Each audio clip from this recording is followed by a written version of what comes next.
Hey everybody, and welcome back to another Flight Sim video. Today we're going to delve in a little deeper into the Osprey. I'm going to be following a quick start guide. It's going to get us set up, get the sim settings, our controller settings, the aircraft settings, and then we're going to take it from cold and dark to ready to fly. To start off, we're going to go into our main options here. We go to general options, and the first thing we need to make sure is that the sim is operating on the modern flight model. So you go into flight model and you make sure it's set to modern. That's the first thing. Go ahead and save that.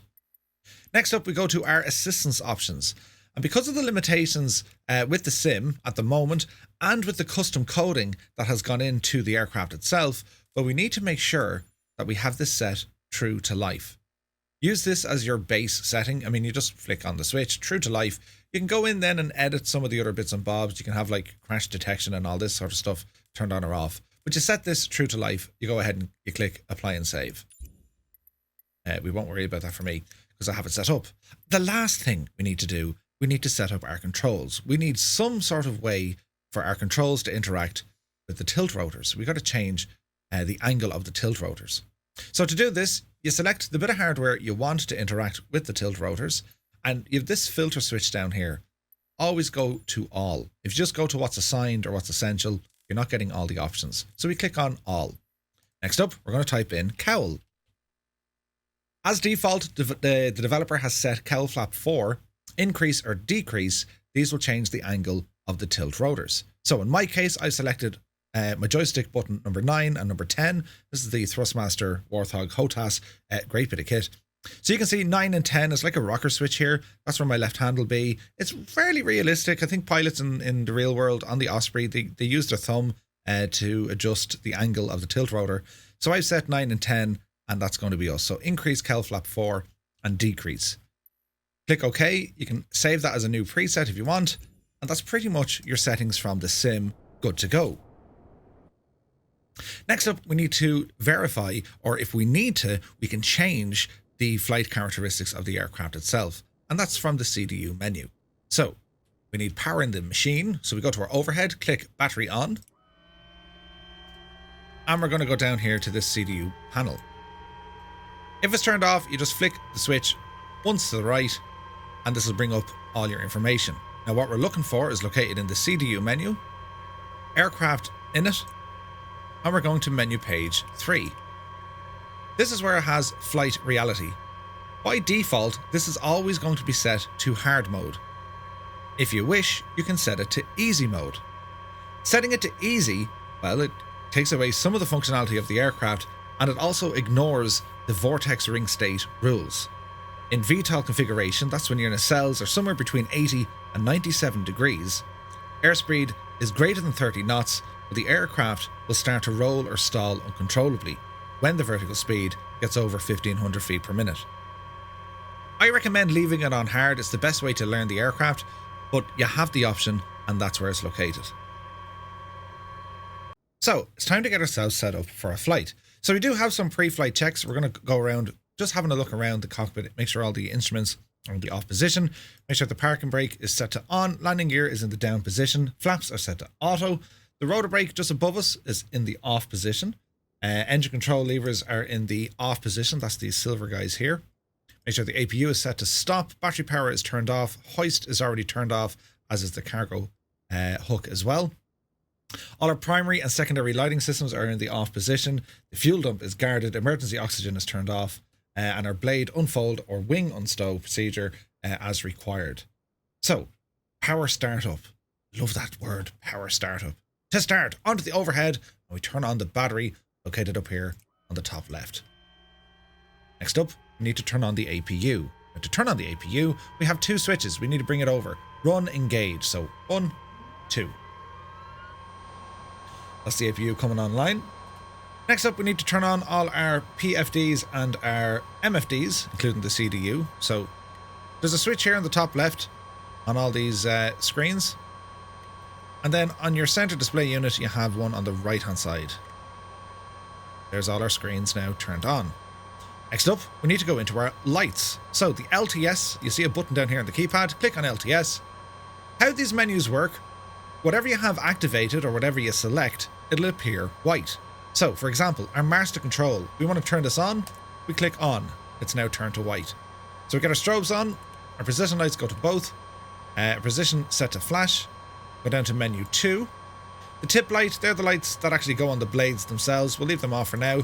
Formation lights will turn them on, and the landing gear lights will set to auto. Now at this stage we can also set up any interior lighting, which is up over the top of us. So we have the cockpit dome light, we have individual lights, the overhead light, that's that nice green light behind us. We'll turn that one on here as well. So next we're going to go for an engine startup. So to start our engine, we make sure that we're on the EICAS, which is the EICAS display, which we can see all the engine information here.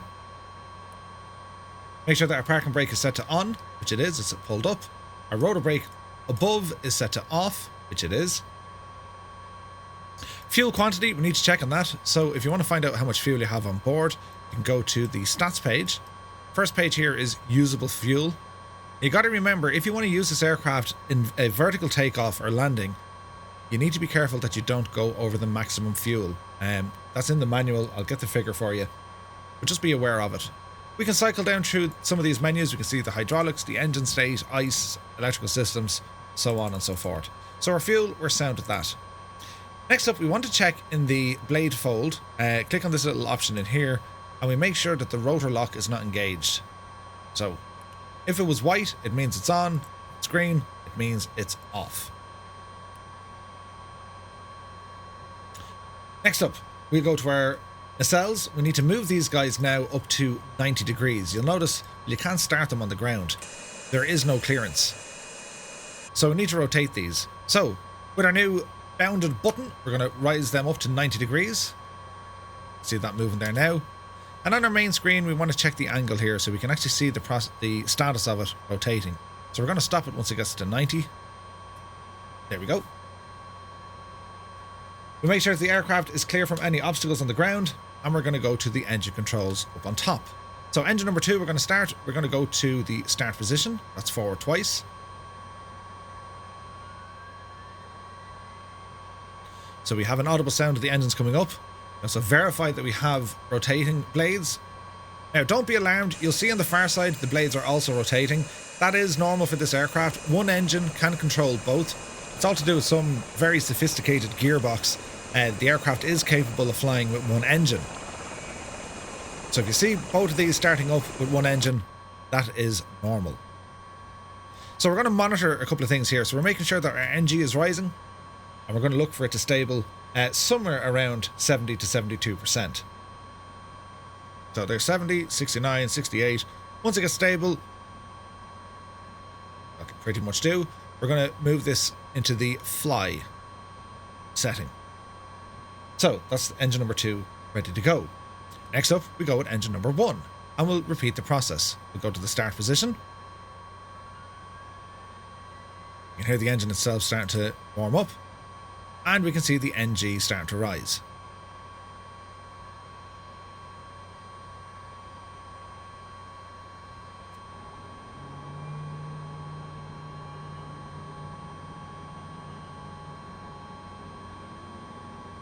And we're just going to wait for this to stabilize somewhere between kind of 70, 72%. It'll probably get 68.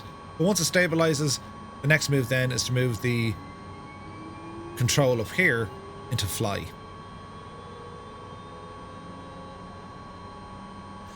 So there's 70, back down to 68. It's going to stabilize here. We'll see that there is a difference with the hydraulic pressure, so we'll put it into fly mode. That should help. You can see the hydraulic is now moving up. Both engines are now stable at 70%. And we're looking good. A successful start. Now, before taxiing, you're always going to get this RPM low, by the way. That's just when you're in idle. You can change that by moving your throttle collective. So for our next trick then, it's going to be turning the APU off. So we bring it down to the disengage and then into the stop position.